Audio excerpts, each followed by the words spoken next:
Opening day is around the corner. That means baseball time in Austin, Texas, once again, as a new era begins under head coach Jim Schlossnagle.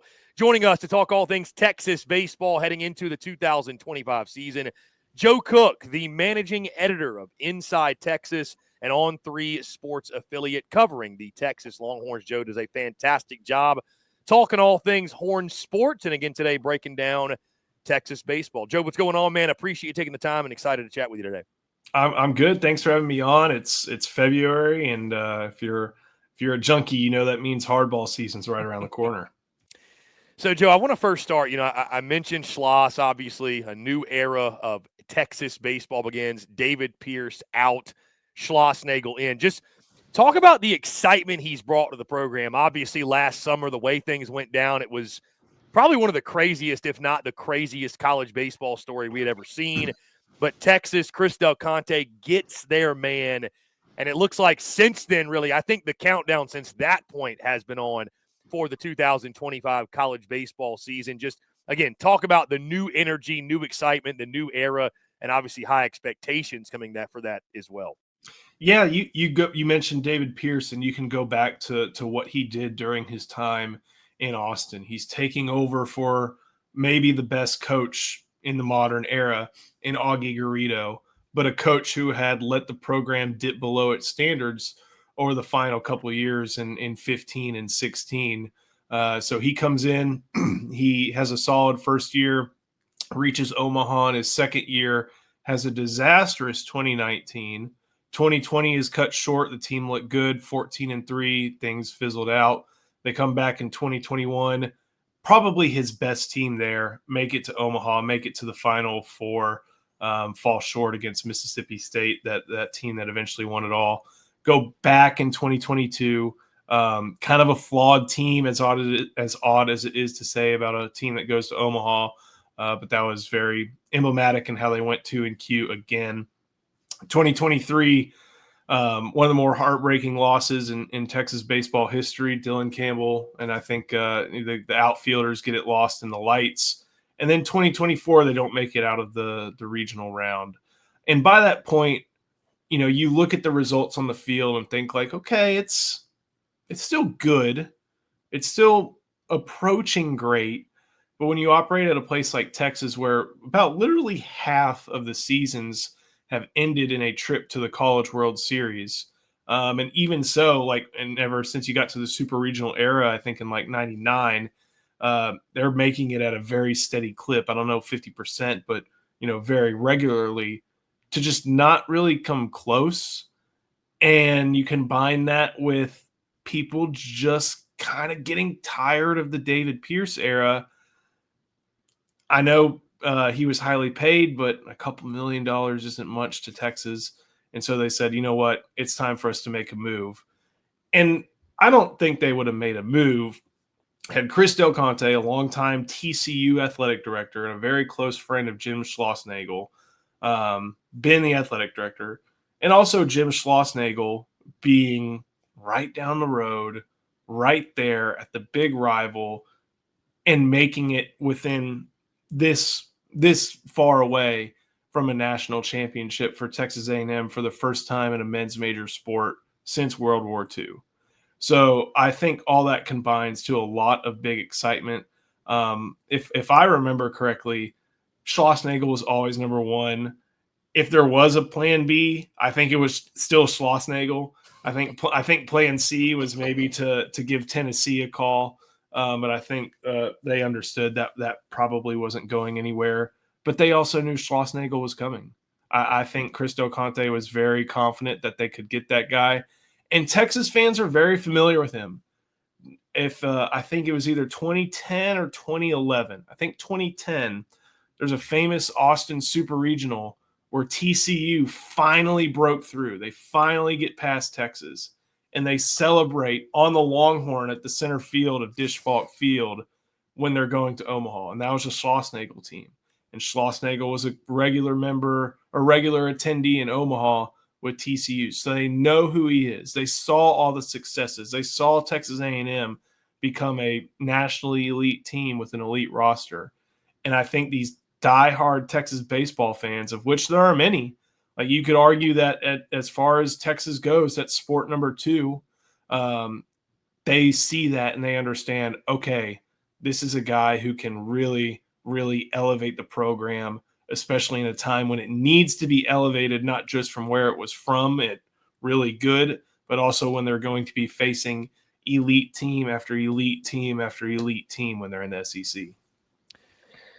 Joe, I have to ask, do you feel like because of the way things went down, some of the turmoil that followed, do you feel like there's an extra pressure surrounding Schloss and this team and this program going in this season where it's like, Texas is going to do the hunting, but at the same time, I think they're going to be the hunted.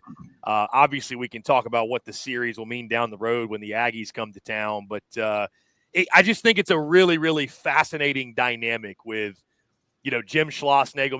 Maybe we're. I'm sure many of those across college baseball maybe make too much of it, but do you feel like there's kind of an extra edge, if you will, with Schlossnagle and this team to get Texas back to an elite level and atop the SEC in year one? I think there's an urgency, like I said, just because they know what they're facing on a week-to-week basis. Mm-hmm. And you have to have a roster that's ready to do that on a week-to-week basis. Because, this was a team that in 2022, they made it to the Big 12. They won the Big 12. And it was I don't think that's actually correct. So you want to, can you hit me with that again? I'm sorry. That was a bad botch. No. Yeah. I'm just saying in regards to, Schlossnagle's first season at Texas, it feels like there's kind of this extra layer of pressure.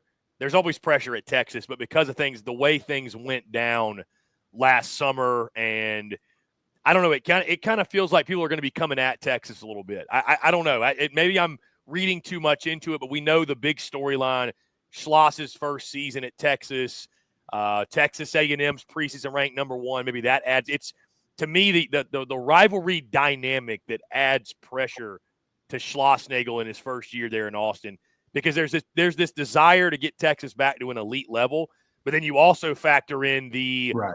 It almost feels like a Schlossnagle against the world type of thing, because I think a lot of people's opinions of him got soured, even people that weren't Texas or aren't Texas A&M fans, because of the way things went down last summer. Yeah, and I completely understand that, to be honest with you. Like, this is Texas A&M, blood rivals with Texas. I think they played each other in the postseason, and you just leave, you just flip sides. Like, you don't really see that often. And so, and not only that, you flip sides from a team that was this close to winning the national title. So I can understand why that's going to draw a lot of animosity. And you combine that with the fact that, like, you look at basically Texas, LSU, and historically USC, those are the programs in college baseball that people know about. So it's really easy to want to come for the best as far as history goes when you're looking at a program that makes a change in the manner that it did. And I think Schlossnagle understands that. I really think anybody who takes the head coaching role at Texas understands that. Augie understood that. Heck, Augie had some bad comparative first few years, especially when you're looking at what Cliff Gustafson did in his time there. David Pierce, I really think that 2019 season really got a lot of people sour, and it was tough for him to come back from that. He had his own faults as well, but there's just so many people who are gunning for Texas, and also people around Texas who expect so much, that it could be one of those things where, look, this could be a super regional team and they lose in 2 games in a super regional. And for every other program, you'd probably look at that and think like, all right, year 1 with the new coach, even in the portal era, like, well done. But it's Texas. It's different. Like, this is a place that expects to be in Omaha. I'm not saying that would be a failure, but at the same time, I do think what you're talking about with the fact that Texas went and took the head coach of its biggest rival in baseball and then comes into their league and has to play them. If they don't achieve great things, it's going to be looked at with a little bit of side eye. But that's the type of thing that guys like Jim Schlossnagle and, for the most part, players at Texas understand when they sign up to go play on the dish. So, Joe, again, a new era with a new head coach, but a new era in a new conference as well.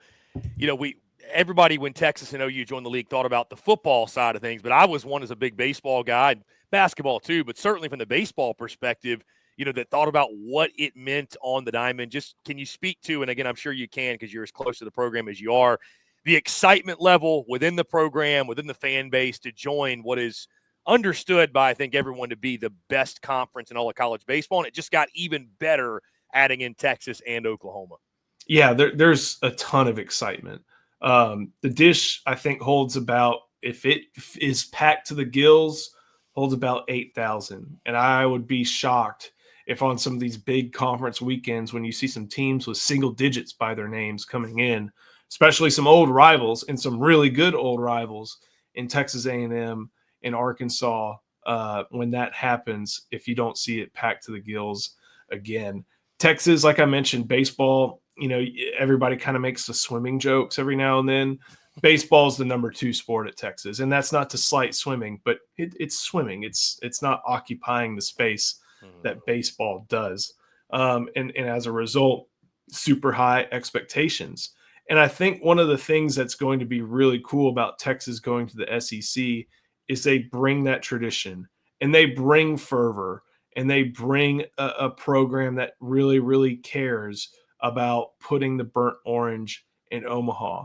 But in the Big 12, when you just think about weather, when you think about Kansas and Kansas State and West Virginia, and even, you know, at some points in its history, Missouri, when they were in the Big 12, like it's just not easy to generate excitement with a lot of those teams. And that especially holds true when they come to town. But when you think about the SEC, and I've had this thought for a long time, the state of Mississippi does not have a pro sports team. State of Alabama does not have a pro sports team. Tennessee does not have an MLB team. Arkansas doesn't have an MLB team. You go on and on and on. You know, basically, I know everybody kind of looks to the Braves, and there are some people that look to the Astros. But when you're in Starkville, when you're in Oxford, when you're in Auburn, when you're in all these places, when you're in Baton Rouge, and that may be its own argument, like, and you're looking for baseball and you're looking for something to do when football's not around, you can go to the box, you can go to the dude, you can go to all these places, and that's why everybody just cares about it so much. And so for Texas, a team to be coming in and welcoming a lot of these teams that have these fan bases that care, fan bases that can now support a lot of these programs directly with NIL, fan bases that now look to, this is another big deal, USC and UCLA leaving the Pac-12 for the baseball week Big Ten, and now California prospects starting to look at places like LSU, Texas A&M, all those different places. Everything is now set up for the SEC just to be the league for college baseball. And like in football, like we saw this past year in football, you'll see them falter. You'll see an independent, Oregon State, Notre Dame. You'll see an independent maybe face a Big Ten team in the national title, or an ACC team where I know they care a bunch as well, try to make it there.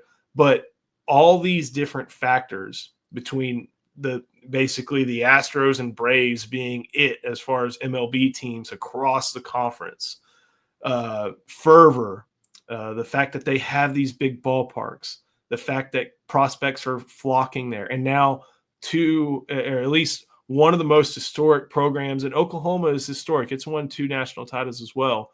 All these things coming together have Texas fans really excited to be a part of a club that kind of for the past, 15 or so years since LSU beat them in the College World Series final in 2009, they're kind of been like, we have to operate outside of that. Now they're in it, and I think it's just going to explode and be a great thing, not just for Texas, but also for the SEC.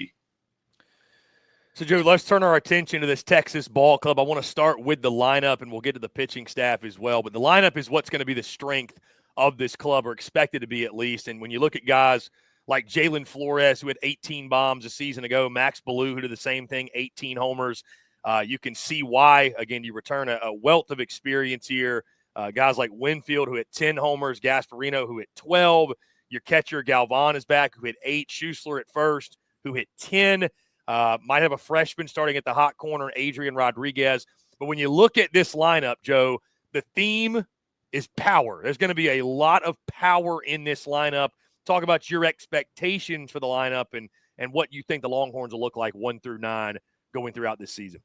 Yeah, even Jim Schlossnagle kind of said the other day, like the thing about the SEC is depth, and it's a little bit different because it's not a contact sport with big time injuries, but you want that second guy to be able to, give the first guy a rest on Tuesday and then have him ready for what's coming on Friday, Saturday, Sunday.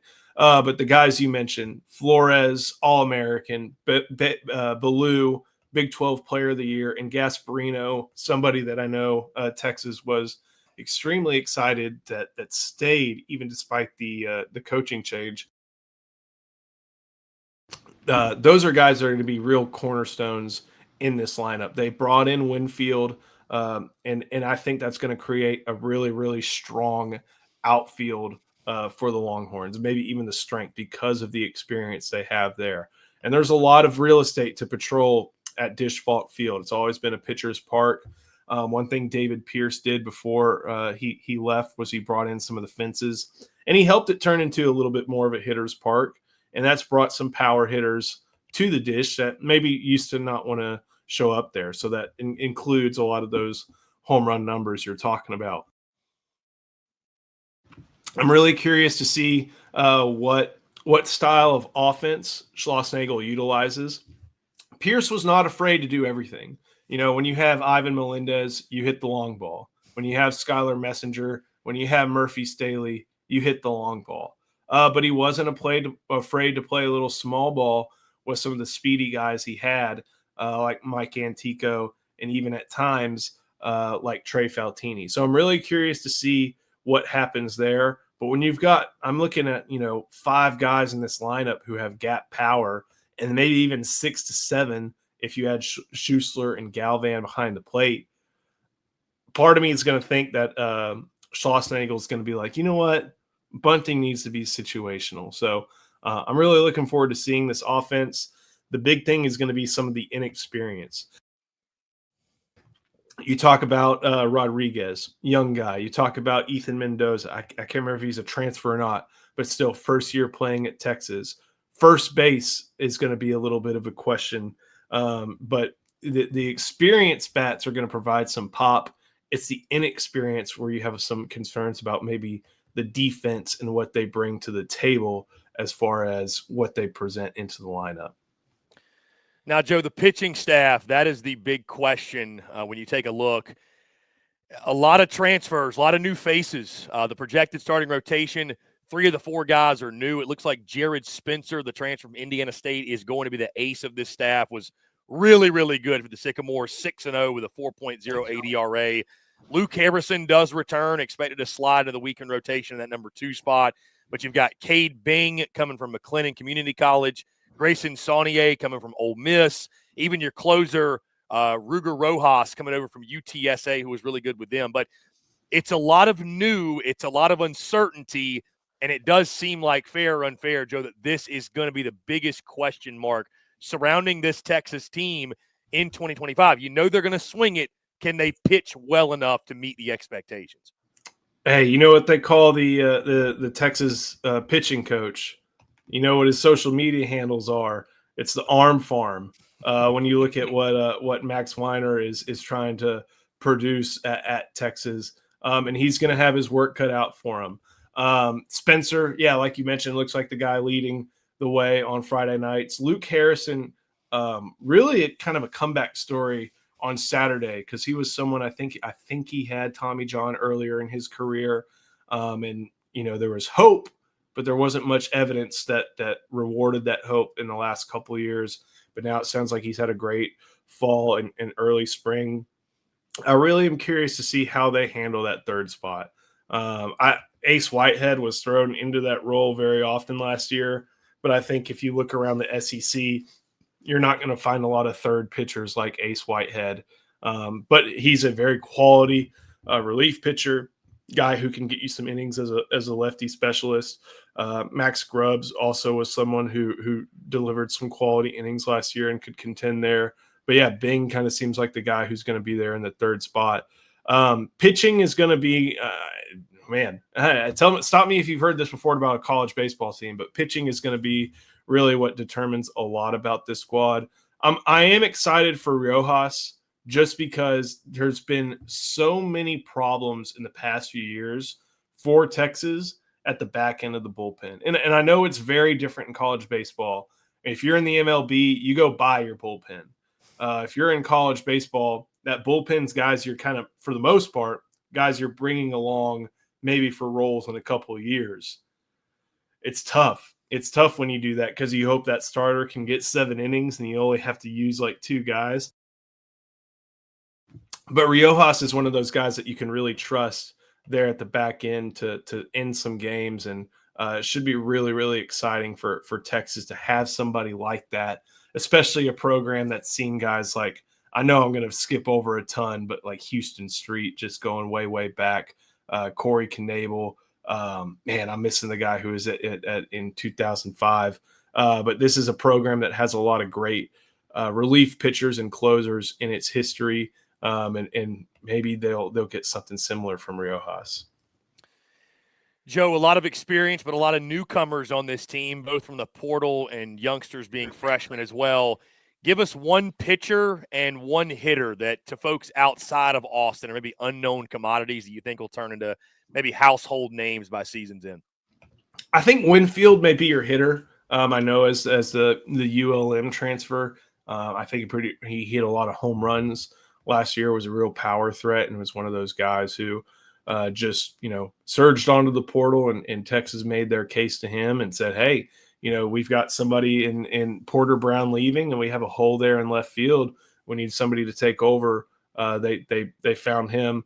As far as freshmen or younger players go, it's really tough not to say Adrian Rodriguez. Like A-Rod. It just rolls off the tongue, and it's a lot of fun. He's a third baseman. He's someone there that is really fun and already has earned a lot of trust there at that third base spot. As far as pitching goes, I think Bing, the guy you mentioned, since he's competing for that Sunday spot, that's going to be one. But I'm just excited to see what Jim Schlossnagle is able to bring and maybe get out of some of the bats that had good years, but maybe want to try to have great years. Like Gasparino had so much potential last year, and he realized a lot of it, but he is just scratching the surface. And he's someone that Texas really, really was concerned was going to be a draft threat before he arrived on the 40 acres. Now they have him. They're really excited for what he can do. And he seems to be someone who could be a 5-tool college player as well. As far as, I know you haven't asked this, but like concerns, it's pitching. Like I said, it's always pitching. But first and catcher is going to be a little bit of a defensive whirlwind. Kimball Schuessler's an experienced guy. Rylan Galvan, I think, was preseason second team all SEC. It's not for either of their gloves. It's going to be a little bit of a trip over there. Long gone are the days when, heck, Ivan Melendez, it's forgotten he was one of the better defensive first basemen, and Zach Zubia was over there also as a little bit of a vacuum there. So, and even worse, like I said, Jared Thomas, the guy who was there last year, he's off to the MLB. So it's going to be a lot of fun.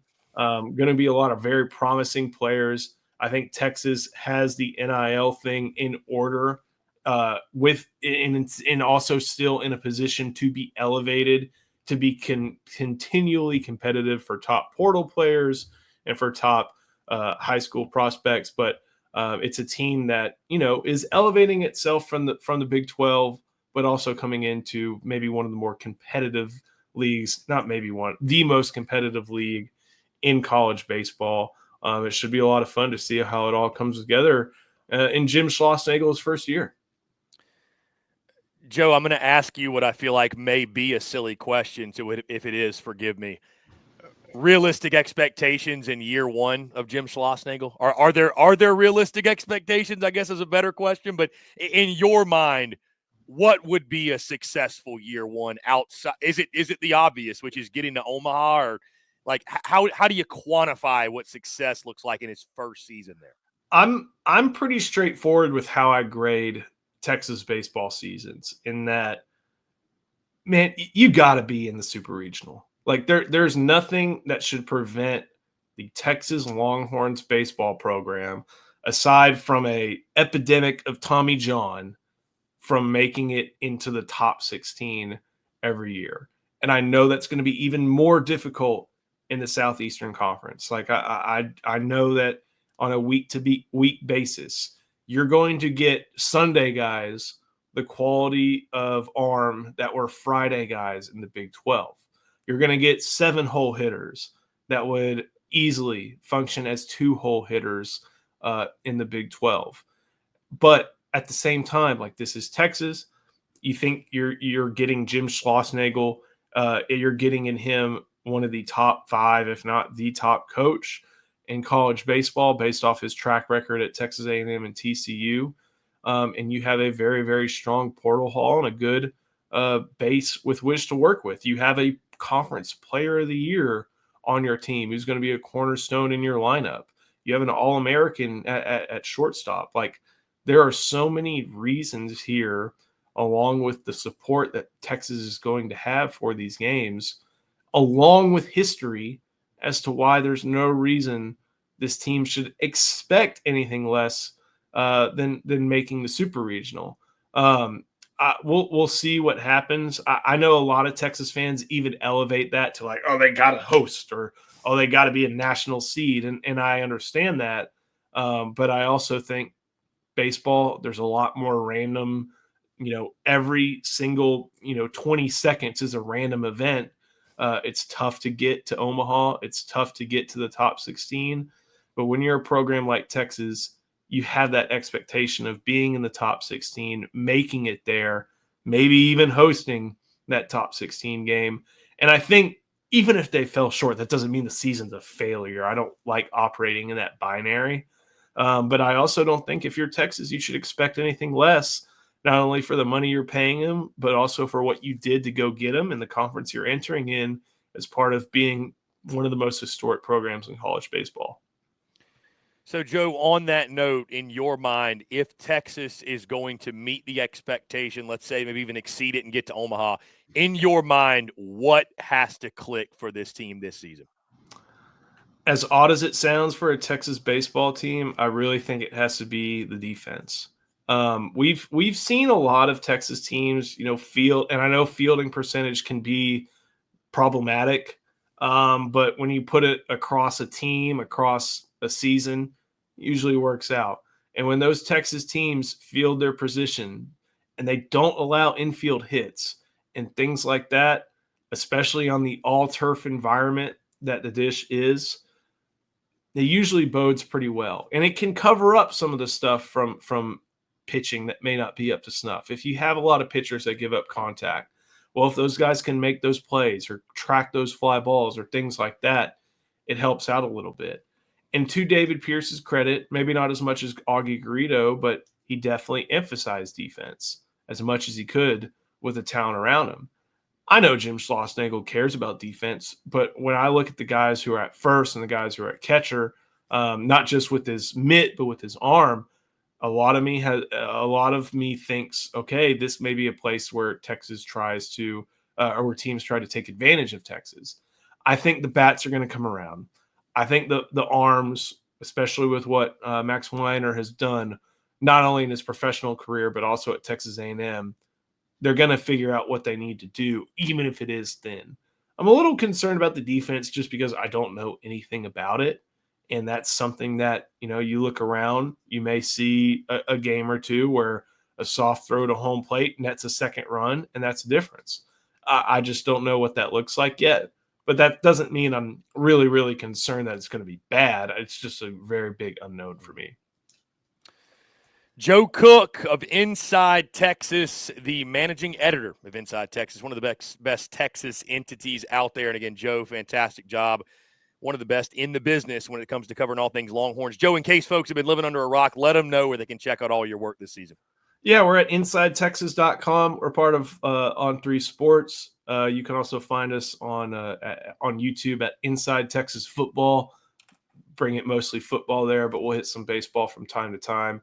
And all our socials, Inside Texas. That's where you can find us on Twitter, Instagram, and I think Facebook as well. So go check us out. Joe, appreciate you taking the time, my friend. Let's definitely do it again soon and look forward to seeing you in Austin this season. Absolutely. Thank you.